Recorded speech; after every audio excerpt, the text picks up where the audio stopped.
Hi friends, எல்லாரும் எப்படி இருக்கீங்க? நல்லா இருக்கீங்கன்னு நினைக்கிறேன். இந்த வீடியோ நம்ம என்ன பார்க்க போகிறோம்னா, இந்த காயெல்லாம் வச்சு வில்லேஜ் ஸ்டைலில் சாம்பார் வைக்கலாம். வாங்க வீடியோக்குள்ளே போகலாம். சாம்பார் வைக்கிறதுக்கு தேவையான பொருள் வந்து 100 பருப்பு, 2 தக்காளி, 3 வெங்காயம், 10 பல் பூண்டு, 6 பச்சை மிளகாய், பெருங்காயம். இப்போ இதெல்லாம் ஒன்றா போட்டு வேக வச்சுக்கலாம்.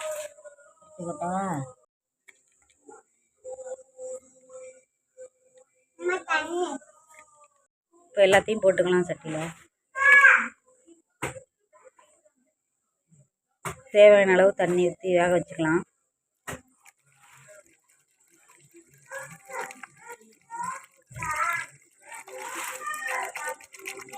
மஞ்சள் தூள் போட்டுக்கலாம். போடலாம்.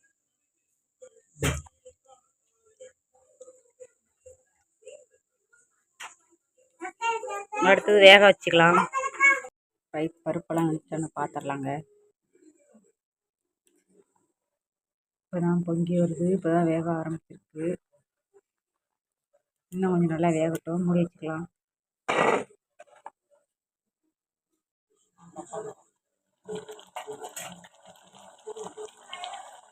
பருப்பு நல்லா வெந்துருச்சு. இப்போ காய்கறியை போட்டுக்கலாம்.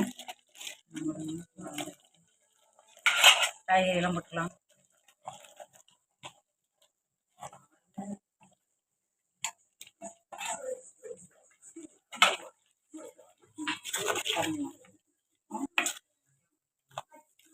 செஞ்சு விட்டுக்கலாம். இப்போ தேவையான அளவு தண்ணி ஊற்றிக்கலாம். அடுத்தது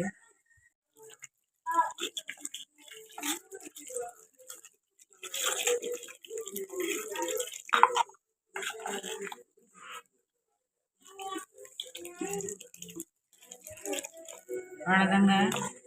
காய்கறி வேகட்டும். உப்பு போட்டுக்கலாம்.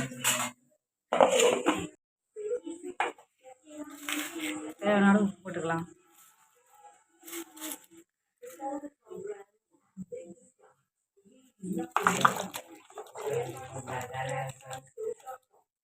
மூடி வச்சுக்கலாம். சாம்பாருக்கு கொஞ்சம் புளியை ஊற வச்சுக்கலாம். அப்போ தான் புளிக்காமல் இருக்கும், கெட்டு போகாமல் இருக்கும்.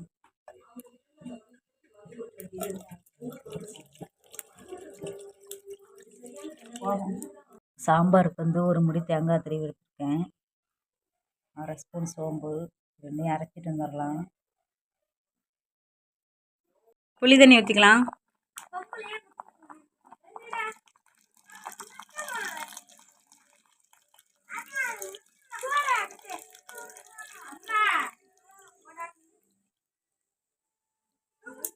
அவ்வளோ மூடி வச்சுக்கலாம். தேங்காய் ஊற்றிக்கலாம். இப்போ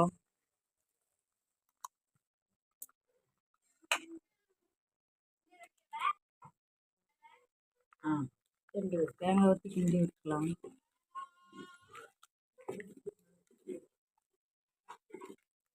தண்ணி ஊற்றியா?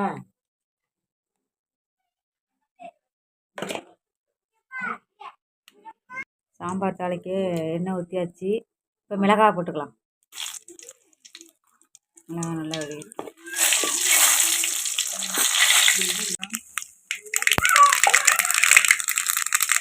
கருவேப்பிலை போட்டுக்கலாம்.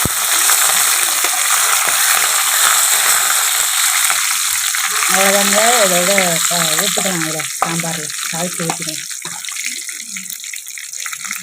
ஊற்றிக்கலாம்.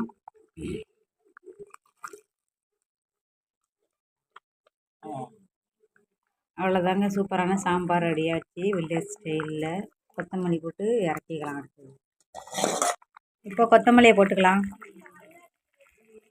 இந்த மாதிரி நீங்களும் ட்ரை பண்ணி பாருங்கள். சூப்பராக இருக்கும். நாங்களாம் வில்லேஜில் இப்படி தான் வச்சு சாப்பிடுவோம். புளி ஊற்றினாதான் கெட்டு போகாமல் இருக்கும். இந்த வீடியோ உங்களுக்கு பிடிச்சிருந்தால் லைக் பண்ணுங்கள், ஷேர் பண்ணுங்கள், சப்ஸ்கிரைப் பண்ணுங்கள், சப்போர்ட் பண்ணுங்கள். அடுத்த ஒரு வீடியோவில் வரேன். ஓகே, பாய்.